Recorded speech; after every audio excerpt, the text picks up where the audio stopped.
Sabe aquele termo, ciência de dados, que a gente ouve por aí o tempo todo? Hoje, a gente vai desvendar o que ele significa de verdade. E olha, pode se preparar, porque depois daqui, aquela recomendação de filme ou uma simples compra online nunca mais vão parecer a mesma coisa. Bora lá? Vamos pensar um pouco no nosso dia a dia.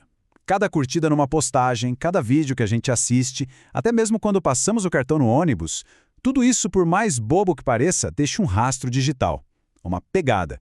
E a soma de todas essas pegadas, bom, essa é a matéria-prima da nossa era, os dados.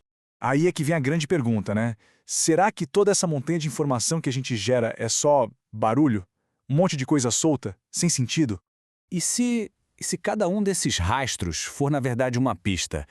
Pensa nisso, uma pecinha de um quebra-cabeça gigantesco. E se a gente juntar todas as peças? A história que elas contam pode ser, uau, incrivelmente detalhada sobre como o mundo funciona.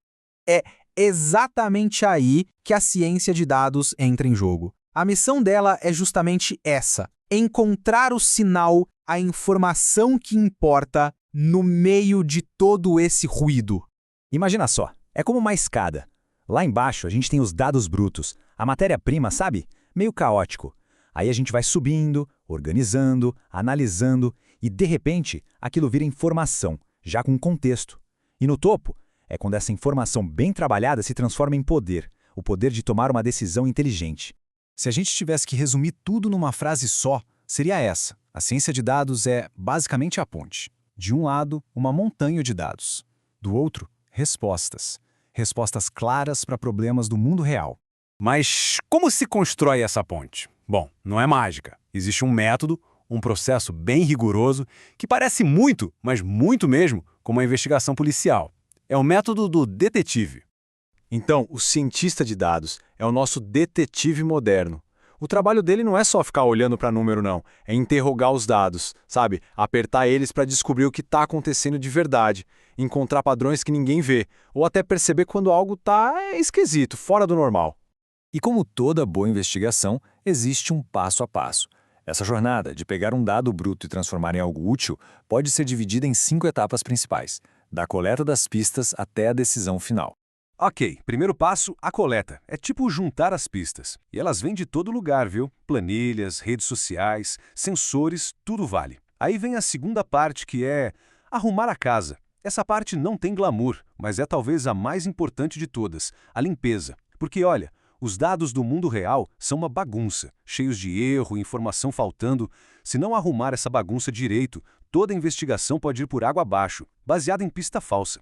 Beleza, casa arrumada, dados limpinhos, agora começa o interrogatório de verdade, a análise. É aqui que a gente começa a procurar as tendências, as coisas estranhas, os padrões. Mas de que adianta descobrir algo incrível se ninguém entender, né? É aí que entra a visualização.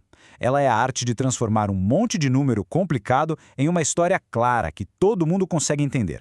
E, finalmente, chegamos no ponto final, o objetivo de tudo isso. Porque, vamos combinar, todo esse trabalho técnico só faz sentido se levar uma coisa, uma decisão. A análise tem que responder perguntas práticas, do tipo: qual produto a gente deve vender mais? Ou onde é melhor investir nosso dinheiro? No fim do dia, a ciência de dados só é útil se ela ajuda a gente a agir. Ok, tudo isso pode parecer meio abstrato, meio coisa de empresa, né? Mas a verdade é que o resultado desse processo todo está em todo lugar, influenciando o nosso dia a dia de jeitos que a gente nem percebe. Pensa na Netflix, por exemplo. Aquele algoritmo que recomenda a série perfeita, que parece que já sabe do que gostamos, não é um chute, não. Ele está analisando o que milhões de pessoas assistem. Ou então o supermercado. Eles analisam o que a gente põe no carrinho para decidir o que entra em promoção ou até mesmo onde cada produto fica na prateleira. E o impacto vai muito além do nosso sofá ou do carrinho de compras. Pensa nas cidades. Elas usam dados para melhorar o trânsito, a segurança e na saúde. A análise de dados ajuda a diagnosticar doenças mais cedo, a gerenciar os leitos nos hospitais, literalmente salvando vidas.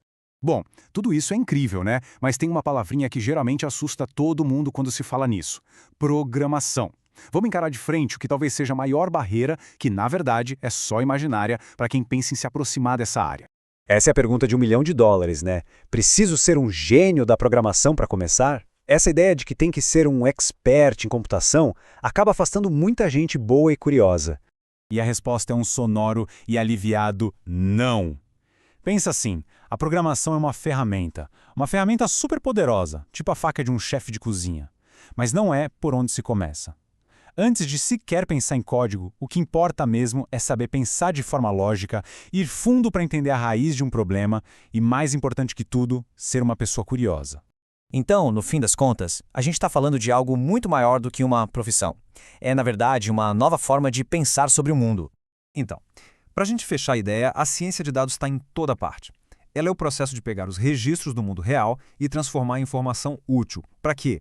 Para ajudar a gente a entender o que aconteceu, prever o que pode acontecer e, claro, decidir melhor.